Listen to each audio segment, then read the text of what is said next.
Selamat pagi Ananda Soli Soliha. Alhamdulillah Allah masih mengizinkan kita bangun pagi, mensyukuri nikmat sehat untuk menyongsong hari. Mari kita kumpulkan semangat belajar untuk membangun mimpi bersama Ustazah Nurul Istiqomah dari SD Islam Tompo Kesan Lumajang. Kita belajar tematik pembelajaran jarak jauh dalam jaringan. Anak-anakku sayang yang Ustazah banggakan, pada kesempatan ini Ustazah akan menerangkan tema 3, subtema 3, tugasku sebagai umat beragama.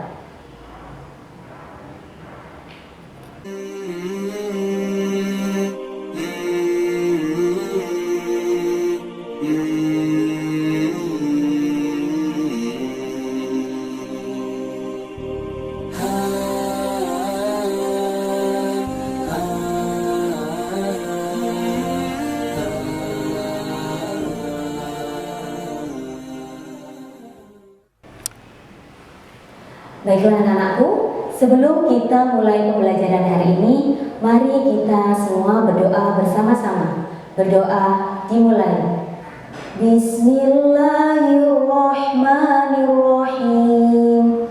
Raditu billahi robba wa bil islami dina wa bi Muhammadin nabiyya wa rasulah. Rabbi zidni ilma warzuqni fahma waj'alni minas solihin. Asyhadu an la ilaha illallah wa asyhadu anna Muhammadar Rasulullah.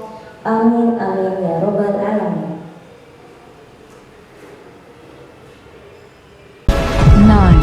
9, 8, 7, 6, 5, 4, 3, 2, 1. Tema 3, tugasku sehari-hari. Subtema 3, tugasku sebagai umat beragama. Tujuan pembelajaran hari ini adalah: yang pertama, siswa dapat memahami perbedaan individu berdasarkan agama di sekolah. Yang kedua, siswa dapat mengurutkan gambar menjadi sebuah cerita. Yang ketiga, siswa dapat menentukan dan menghitung kesetaraan pecahan nilai uang. Dan yang terakhir, siswa dapat memahami gambar imajinatif. Keyakinan beragama yang diakui di Indonesia antara lain agama Islam, agama Kristen, Protestan dan Katolik, agama Hindu, agama Buddha, dan agama Konghucu. Tentunya kalian sudah mengetahui tempat ibadah, hari besar agama, dan ucapan salam dari masing-masing agama tersebut. Di sekolah, teman-teman Siti menganut keyakinan yang berbeda anak-anak. Setiap siswa bebas menjalankan agamanya. Antar umat beragama dilarang memaksakan kehendak kepada orang lain. Meskipun berbeda agama, mereka saling menghormati anak-anak. Nah, bagaimanakah sikap kita sebagai umat beragama? Sikap kita sebagai umat beragama yaitu yang pertama adalah hidup rukun. Ketika kita bertemu dengan teman, hendaknya bertegur sapa anak-anak dan mengucapkan salam. Menjawab salam merupakan bukti penghargaan kita kepada orang lain. Yang kedua, saling menghormati. Setiap agama memiliki tata cara yang berbeda dalam menjalankan ibadahnya. Untuk itu, kita harus saling menghormati dan menghargai satu sama lain. Yang ketiga adalah kerjasama. Artinya, bekerja bersama-sama untuk kepentingan bersama. Contohnya, melaksanakan piket di sekolah, menyelesaikan tugas kelompok, menciptakan suasana kelas yang nyaman, dan bekerja sama mengharumkan nama sekolah dengan cara mencetak prestasi. Dan yang keempat, tolong menolong. Nah, di sini tolong menolong sudah menjadi budaya bangsa Indonesia. Contohnya, menjenguk saudara yang sakit.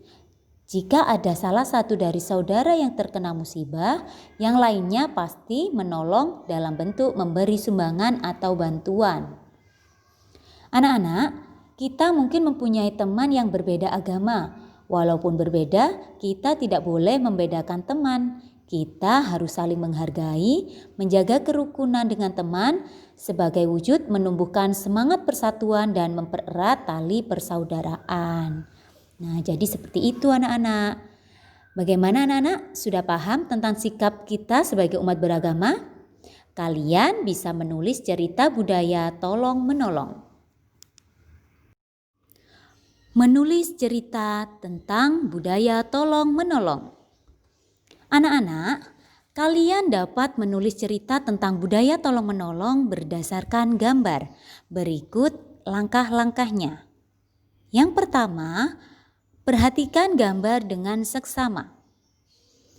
Kemudian, pilihlah kata yang sesuai dengan gambar tersebut. Setelah itu, kalian dapat menulis cerita berdasarkan gambar. Nah, anak-anak, mari kita berlatih membuat cerita berdasarkan gambar. Perhatikan gambar yang pertama. Di situ terlihat hujan sangat deras. Gambar yang kedua terlihat warga mengalami kebanjiran. Gambar ketiga, Siti bersama teman-teman menggalang dana untuk korban banjir. Gambar yang keempat, Udin menyerahkan dana korban kepada Pak RT. Di sini Ustazah mencoba menyusun cerita berdasarkan gambar. Berikut ceritanya. Suatu hari Desa Sukamaju terjadi hujan yang sangat deras. Karena hujan tidak berhenti, maka terjadilah banjir. Siti dan teman-temannya menggalang dana untuk para korban. Mereka ingin menolong para korban bencana banjir. Setelah sumbangan terkumpul, Udin memberikan hasil sumbangan kepada Pak RT untuk disumbangkan kepada para korban. Nah, anak-anak, ini tadi sekilas cerita berdasarkan gambar. Anak-anak bisa membuat cerita lain yang sesuai dengan gambar tersebut ya. Hasil sumbangan dari siswa terdapat berbagai pecahan uang. Siti dan teman-teman mengelompokkan mata uang. Setiap kelompok bernilai sama. Nah, perhatikan gambar tersebut yang ada di layar. Setiap kelompok di atas bernilai Rp500. Jadi, masing-masing kelompok itu bernilai sama ya, Rp500. Mengurutkan harga barang. Kita dapat membandingkan harga beberapa barang. Murah berarti harga barang lebih rendah. Sedangkan mahal berarti harga barang lebih tinggi. Manakah yang lebih murah dari kedua makanan berikut? Wafer coklat harganya Rp900. Sedangkan permen harganya Rp500. Jadi, dari kedua makanan ini, manakah yang lebih murah, anak-anak? Iya, betul sekali. Harga permen lebih murah dari harga wafer. Perhatikan contoh berikut. Wafer coklat harganya Rp900. Permen harganya Rp500. Sedangkan minuman harganya Rp800. Cara mengurutkan harga sama dengan mengurutkan bilangan. Jadi, urutan harga mulai dari yang paling murah adalah Rp500, Rp800, dan Rp900. Jadi, barang yang paling murah adalah permen, sedangkan barang yang paling mahal adalah wafer. Perhatikan gambar berikut ini. Ada banyak pecahan uang logam. Kalian bisa menggambarnya dengan menggosok atau membuat gambar imajinasi kalian sendiri. Gambar imajinatif. Anak-anakku, masih ingatkah kalian dengan gambar imajinatif? Ya, betul sekali. Gambar imajinatif adalah gambar yang dibuat berdasarkan hayalan kita. Nah, sedangkan hayalan, apa anak-anak hayalan itu? Ya, hayalan itu merupakan sesuatu yang kita bayangkan, kita impikan atau kita inginkan. Jadi, kalian bisa menggambar sesuatu yang ada di bayangan kalian. Misalkan kalian membayangkan pemandangan yang sangat indah. Nah, dari situ kalian bisa menggambarnya di buku gambar. Langkah-langkah membuat gambar imajinatif. Yang pertama, buatlah sketsa terlebih dahulu. Yang kedua, tebalkan garis-garis pada sketsamu sehingga gambar menjadi jelas. Yang ketiga, setelah sketsa selesai, kalian bisa memberi warna gambar tersebut, bisa menggunakan pensil warna, krayon, spidol, atau cat air. Dan yang keempat, tambahkan gambar atau tulisan untuk menghias gambar kalian supaya lebih indah anak-anak. Ustazah akan membacakan kesimpulan kegiatan pembelajaran pada pagi hari ini. Yang pertama, meskipun kita berbeda dalam keberagaman, kita harus menghormati dan menghargai satu sama lain.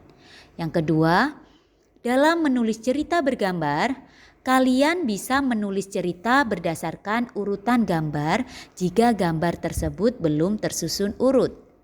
Kemudian, ikuti langkah-langkah menulis cerita secara runtut. Yang ketiga, uang sering kita gunakan pada kegiatan jual beli.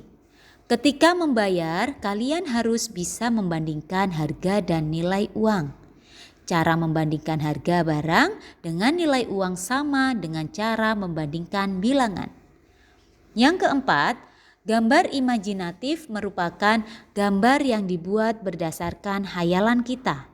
Gambar yang kita buat bebas, misalnya pemandangan, tempat wisata, dan lain-lain. Dan berilah warna supaya hasilnya lebih indah. Baiklah anak-anak, sudah paham ya materi yang sudah Ustazah sampaikan? Semoga apa yang kita pelajari hari ini bermanfaat untuk kita semua. Sampai di sini dulu pelajaran kita hari ini. Jangan lupa belajar dan tetap semangat. Mari kita akhiri pembelajaran hari ini dengan membaca hamdalah bersama-sama. Alhamdulillahi Rabbil Alamin. Ustazah akhiri. Wassalamualaikum warahmatullahi wabarakatuh.